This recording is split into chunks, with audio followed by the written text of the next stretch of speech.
Welcome to the You Are Covered podcast. I'm Hannah Lynn Miller. I am your host, and today I am welcoming a guest. And if you have clicked on this, you have maybe seen the movie that had just come out.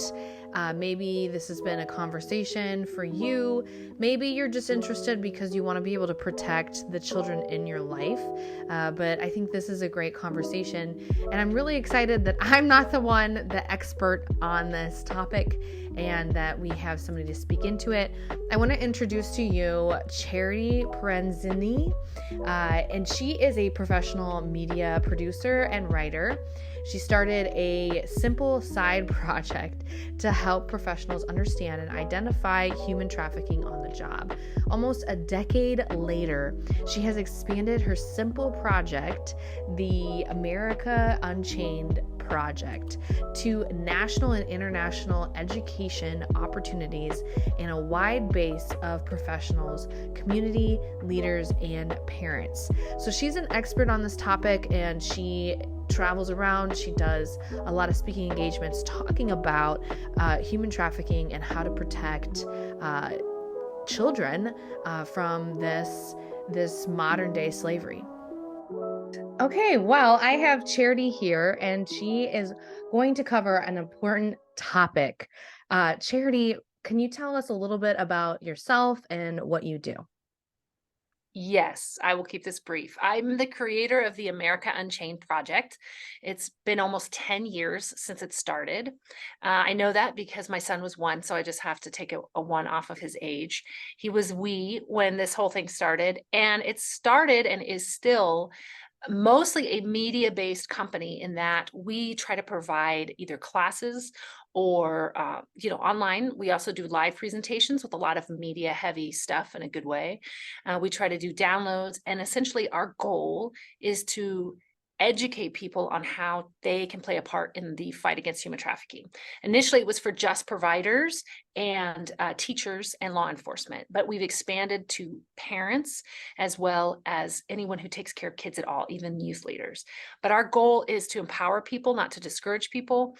They should leave feeling in the best of ways like they have a sword in their hand to fight this battle, and that they can go out and do something that they know will change lives. And it's just been such a rewarding experience because my background is media, and I was a producer, and I was pitching this idea to organizations saying, you know what you guys should do? You should create this before ancient times, before everybody and their mom had an online class. You should do an online class, and you should educate these people, and you should do this. And they glazed over and sweetly just walked away from the conversation. And I was like, that's weird. And I just remember a friend of mine saying, well, maybe you're supposed to do that. And I said, no, no, no. No, no, no, no, no, no. I am not called to the nonprofit world. And he was like, I think maybe you are. So it's been almost 10 years. Here we are. And yeah, it's been incredibly, incredibly rewarding. Yeah. I mean, this is a great topic. And I think what we were talking about before hitting the record button was that it can feel so overwhelming for most people, even Yes. professionals, Oh, absolutely. yeah. And so with parents and youth leaders, my husband was a youth pastor, like it's so overwhelming, the topic, and to know how do we actually help is Yeah. really key. So you decided, okay, I'm gonna create some resources around this, but what got you interested in this topic? Like what kind of made you feel like this is important enough to pitch to, your job and producers and stuff? Excellent question. So it started back in the olden days when I was in college, and I went on a mission trip to Thailand. Well, actually, it was to Nepal, but part of our stay was in Thailand. And as we're driving to our hotel, there's just brothels everywhere. And I keep in Yeah. mind, I'm 19 Mm. years old, and I say out loud, "Oh my gosh, those girls are young." So if a 19-year-old is looking and thinking, those are young girls, that means they look like children to me. Mm. So that was, and it was shocking. It was so jarring that it was just on full display. And uh, our whole team was just like pushed back by the whole experience. It was literally fleeting, but it ingrained in my mind. But in my mind, it was a problem over there, right? It was an over there Mm. problem. It was a Right. national issue. It was, golly, aren't we glad we live in America? That doesn't happen here issue. Fast forward many years later, and about 16 years later, and excuse me, as a media professional, I'm often asked to sort of be a liaison for different folks who maybe they don't understand my side or vice versa. So I was asked to come on board and just help. I thought it was going to be like 2 meetings, like help this organization that wanted to do this fundraiser.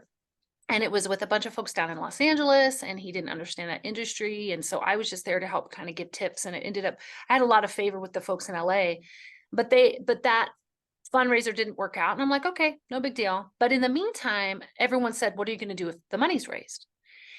Nobody had a plan. They wanted to raise money and there was no plan. So I outlined 10 possible potential ways that I felt were the most, after doing research on my own and learning. It was through that process I learned about human trafficking in the United States, which is what this organization did. They educated me on, it happens like 4 blocks from where you live, right? Like I could drive you to the hotel this happens at. And I could point to you some of the pimps if we hang out there long enough. And we've rescued girls from there. I'm like, no. We live in the United States. So I came up with 10 ideas of where the money would go as I'm being educated on human trafficking and doing my own research in the United States. And even though it fell through, I had a friend come to me and say, it's a bummer that fell through. And I was like, yeah, I guess it wasn't meant to be, kind of shrugged it off, even though I'd poured at this point like 100 hours into it easily, pro bono. And like you do. And he said, well, maybe you're supposed to. He said, well, of this list, what do you feel like is the most valuable thing you could do? I said, man, this thing about like, why don't we educate the 3 groups of folks that can rescue these kids on the job? That makes the most sense to me. Let's make it accessible and easy rather than flying this expert in for 3 days. Like just access it online. That seems so practical.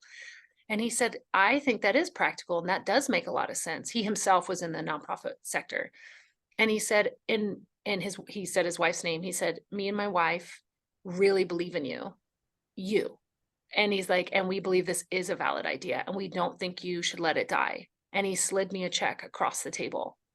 And he said, this isn't a lot of money for what I know you need to do. I know how much this is going to cost, but it's something. I don't think you should just drop this.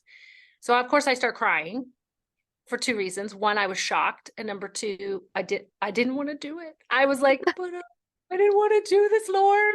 And so I go home and I'm like holding the check up to my husband going, what am I supposed to do? And he goes, I guess you're supposed to do it.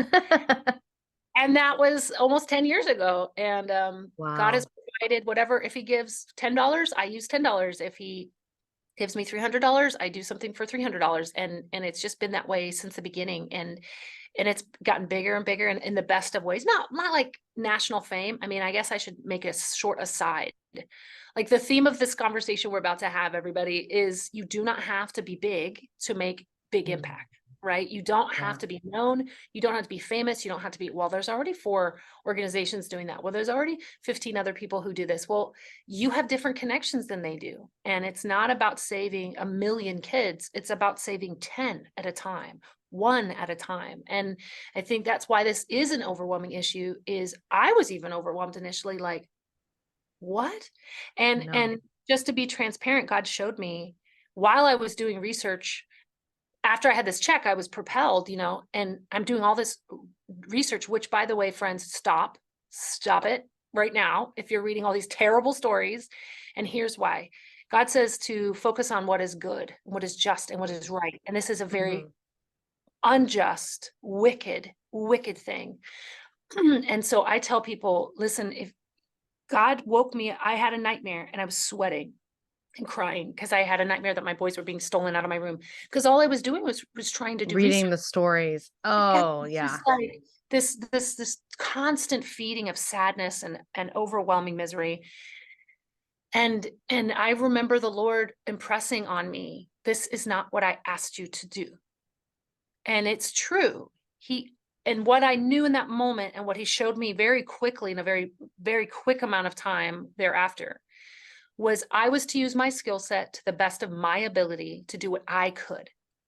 And that was my part. I wasn't to become a researcher. I wasn't supposed to go back to school to become a PhD. I didn't need to become a Homeland Security officer or a law enforcement officer to help these kids. I didn't have to depress myself. I didn't have to invite nightmares into my mind.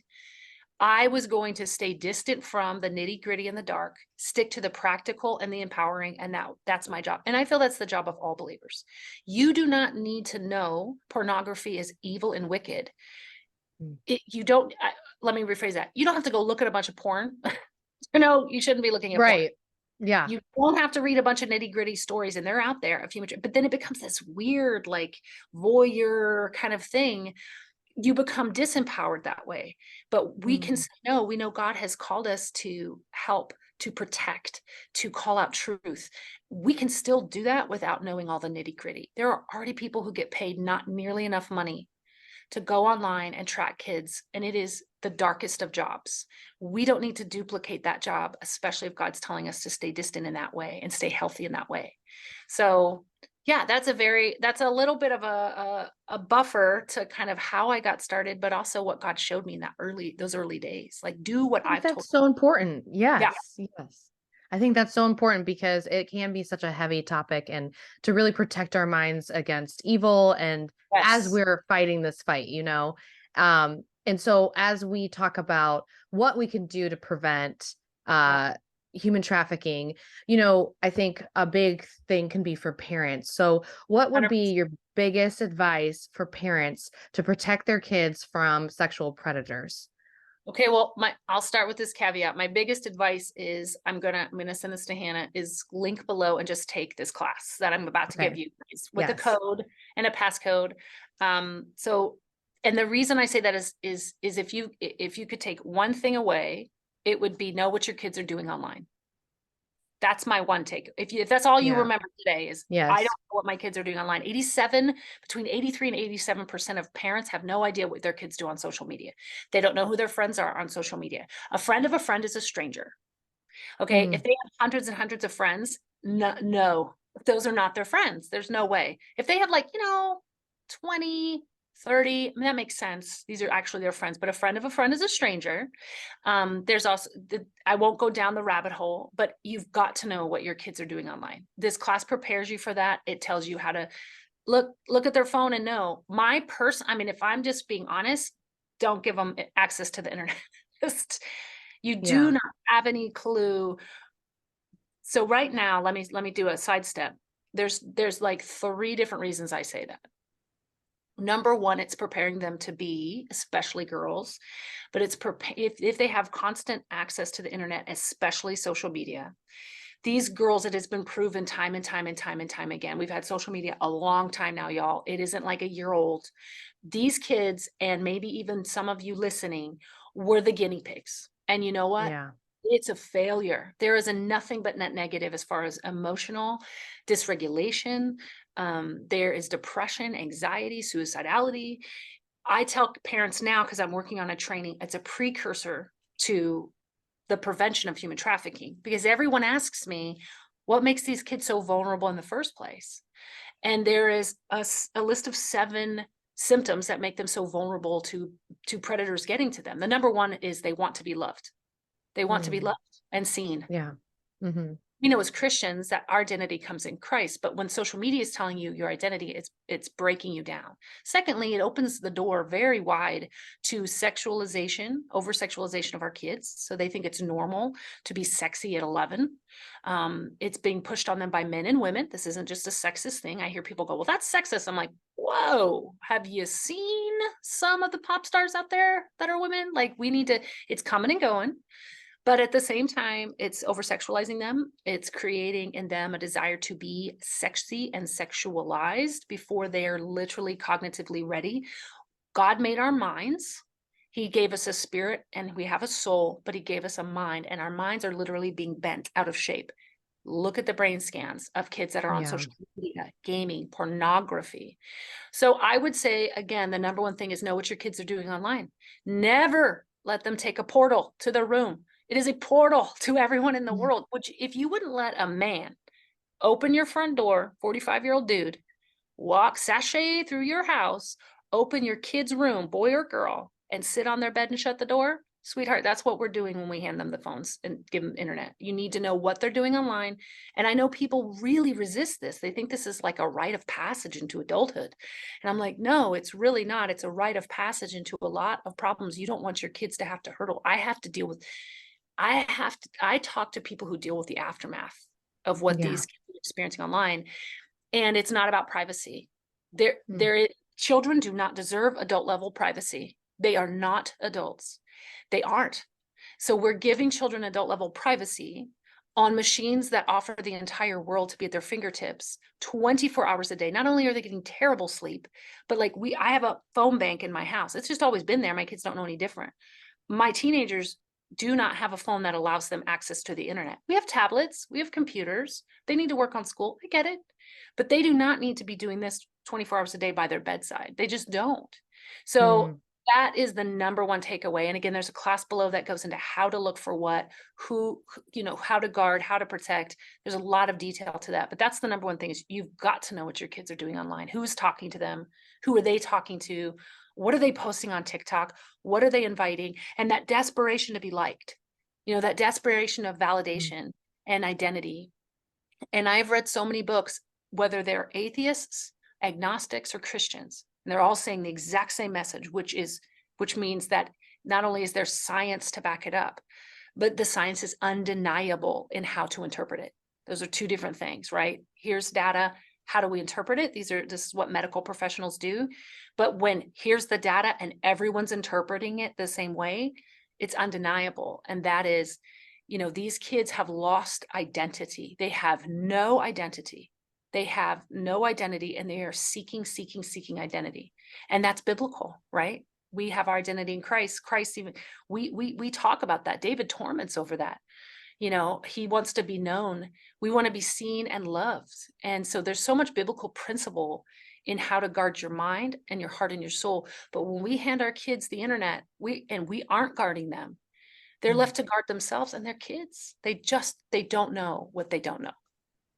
Yes. And I appreciate that. Like, I think that a lot of times, we can really limit what our cell phones do and Yeah. not understand the capacity of evil that can be in those little boxes of technology. And to Yeah. think that we didn't have this, like we didn't No, have, I didn't have this in high school, no. so it's so wild to think that, this Well, generation is growing up with this access. It's well, wild. Like I remember a Blueberry. Like my friend had internet on her yes. Blueberry. You're like, ooh. And it probably took Yes, forever. it She was took probably, forever. give me 10 minutes, it'll be ready. You're like 10 minutes. Like, that's gonna take forever. Can we just Yes. go find out whatever we need to find out? Can we just ask someone, like, why are you trying to get on the internet? I know. Well, I think I was updating my Facebook status or something. oh, and you have to Isn't that know. funny? Oh, it's hilarious. Well, at least it wasn't MySpace. Like you're at least past the age of No, MySpace. Like you're yeah. super young. Like MySpace, I remember getting on there and thinking it was cool for like 5 minutes. And I'm like, this is a lot of work. Like I'm good. And I don't even know who's looking at my page because Facebook you could connect to people. But the average age of children, the average age a child gets a phone now is 9. Let's all just pause and take a proverbial societal gasp of terror. So, and those kids in the moment, it's usually 11. 11's usually the average I'm personally familiar with, especially girls. And their parents usually hand them over and they're allowed to have TikTok, Facebook. Well, not Facebook, that they don't do Facebook. TikTok, Yeah. Instagram, all the things. And their parents don't realize they don't, some parents see and some parents don't. And they think, oh, she's growing up. And I'm like, when did you give her phone? Because now they Mm. want to make up and cut their hair different and wear really tight clothes and want to do this and want to. And they always did the Yeah. duck lip and the like posy face and the pouty lips and that is a very sexualized thing.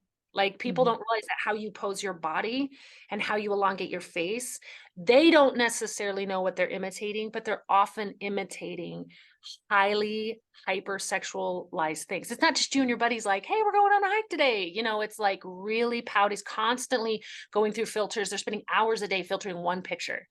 Like, and they think, oh gosh, this just must be how it is now. And I'm like, it's really not, because if you take that Yeah. access away, If they are not maturing that way, then the problem isn't that your daughter's maturing.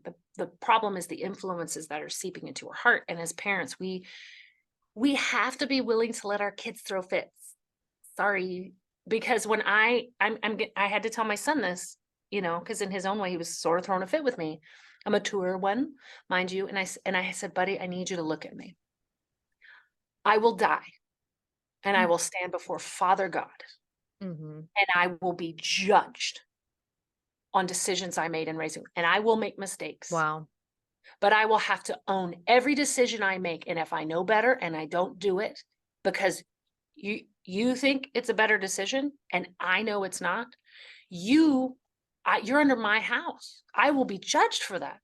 Like, that is the level of responsibility I have been given by the Father of the universe. And I do not take it lightly. Wow. And that is the level we don't fear, you guys, if we're going to get I'm just going to touch on this. I know we have other topics. We're going to stick to human trafficking, but this does tie into human trafficking. Yes. We are responsible for the lives we live and the children we do or do not protect. And if we choose to give in to the proverbial peer pressure of our own peers as parents, you are a fool. I was not cool growing up. I had friends, but I was like geeky and smart and never had the guest genes or whatever, right? Best preparation for real life I ever received was not being cool, because I don't struggle with someone not thinking I'm cool. I've never known it. But we can't be the cool kids anymore, Christians. The world's full of cool kids, and they're all going to hell if they're not careful. And we are to rescue the cool kids. We can be beautiful and handsome and well-spoken and well-educated and lovely, but we are to be set apart. The Bible says you will be set apart, meaning we won't be accepted, and that's okay. But our kids will also, if we protect them well, will avoid, not all of them. I do not want to, this is not a broad stroke.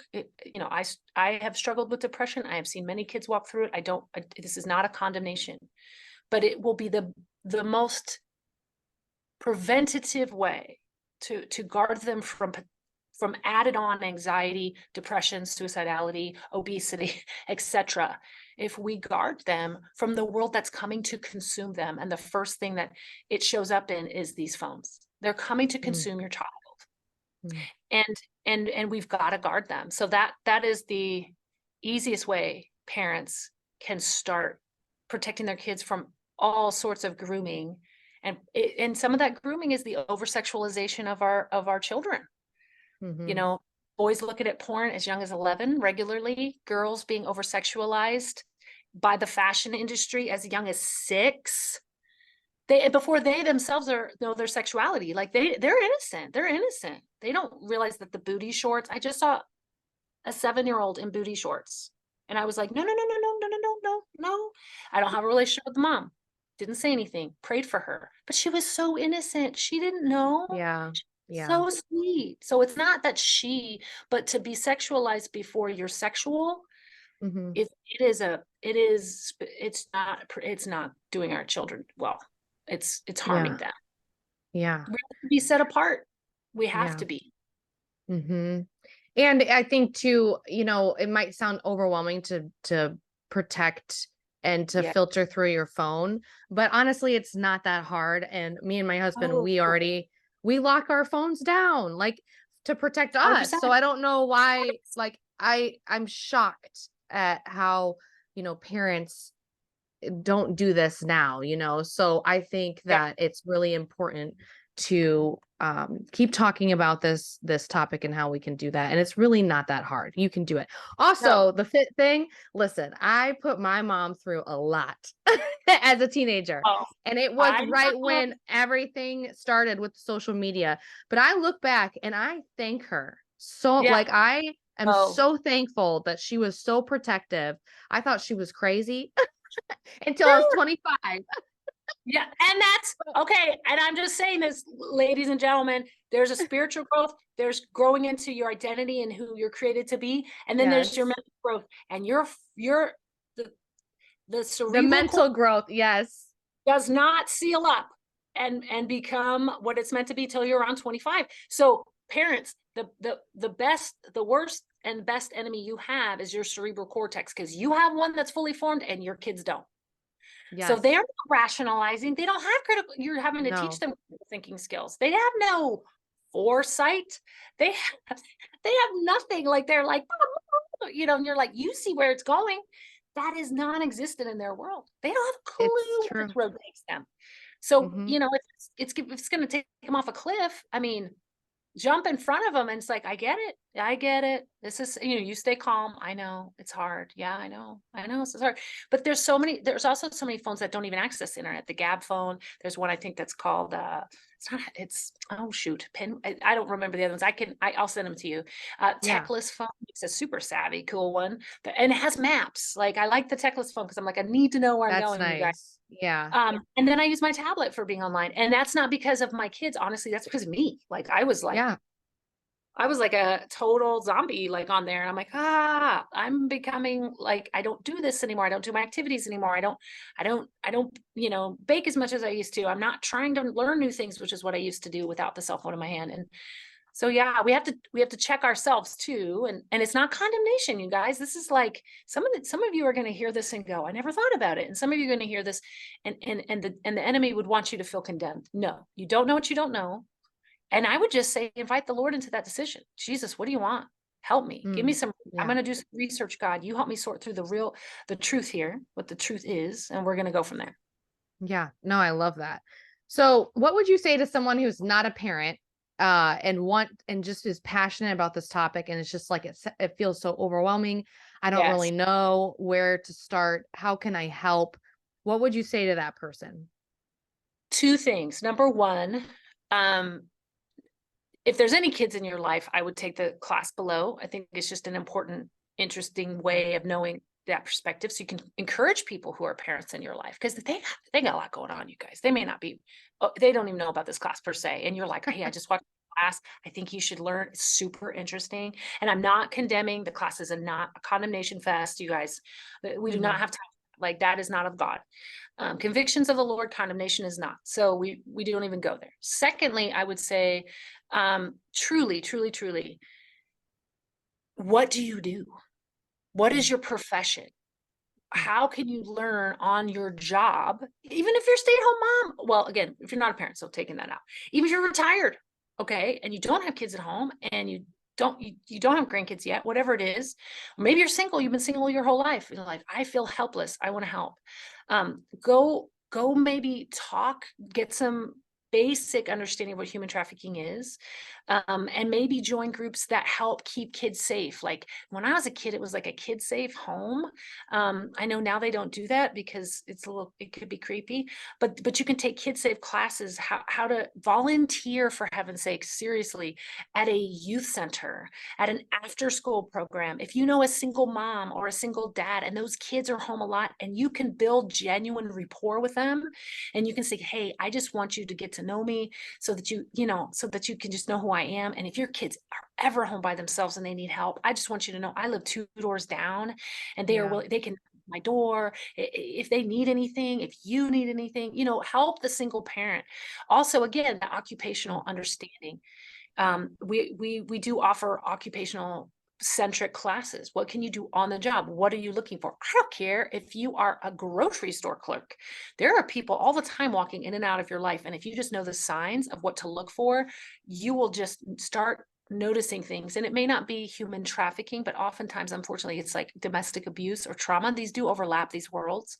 Yeah. And they feed into each other. So just learn the signs of human trafficking. And again, I'll link something below, so that you can start to recognize signs, so that whether you're at the store shopping, I've had people call me that were at the store shopping, and they're like, hey, what do I do? And I'm like, talk to security, do ABCD, and I can walk them through it. Or your local law enforcement will absolutely know how to walk them through it. So learn the signs of human trafficking. You don't need to listen to all the stories of human trafficking. And again, I don't want to be disrespectful to survivors. Their stories are unique and wonderful, and they've been rescued, and God is redeeming their lives. But it can be a very dark, dark place if you dwell there. And we are meant to be of God's light. So yeah, just learn the signs, so that wherever you go, you're looking for it, and maybe adopt just one business to educate, or one family to befriend, or talk to your church and say, I think we need this training. Let's contact any local organization, or if or me, I'm happy to educate folks, but I want to be honest, there may be someone in your neighborhood that's more equipped, in the sense of they know your city, they know your community, and you be looking around. Look, we need some nosier neighbors than we've got going on. Like, people go home and we all things. Like, we need to get nosy in the best of ways. Like, wait, I see that kid coming in and out. I noticed they put bars on their door. That's kind of weird. Those sort of signs, community signs of human trafficking, that's kind of that. Be a little bit nosy. Like, sorry, I know people don't like it, but if you have nothing to hide, a nosy neighbor is not going to find anything. And I mean that in a good way. I don't mean that, our grandmas were kind of nosy, but it was just kind of like they knew everybody who was coming in and out of their neighborhood. That's a strange car. I've never seen that before. What's going on? I've seen 15 strange cars pull in and out of that driveway in the last 3 days. Something's up. That's weird. Why are they doing this? Why are they doing that? Like, you guys, criminals don't deserve privacy. I'm sorry. Like, it's okay to be concerned and a little nosy. You see a bunch of teenage boys or a bunch of teenage girls going in and out of a house of a stranger that doesn't have teenagers. Come on.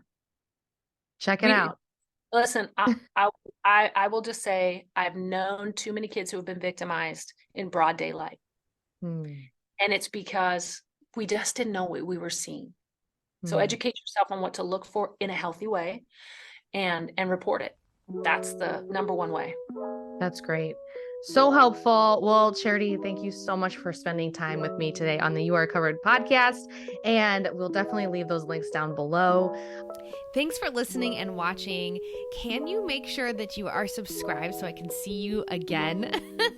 Make sure you're subscribed to the You Are Covered podcast wherever you're listening or watching this show, and take some time to review it on iTunes. This goes such a long way. I know it takes like a few seconds to get there, but it really matters, and I would so appreciate it. It goes a long way, and it helps us build a community here in the digital space. So thanks so much ahead of time. As always, know that Jesus got you, girl, and you are covered. Be blessed.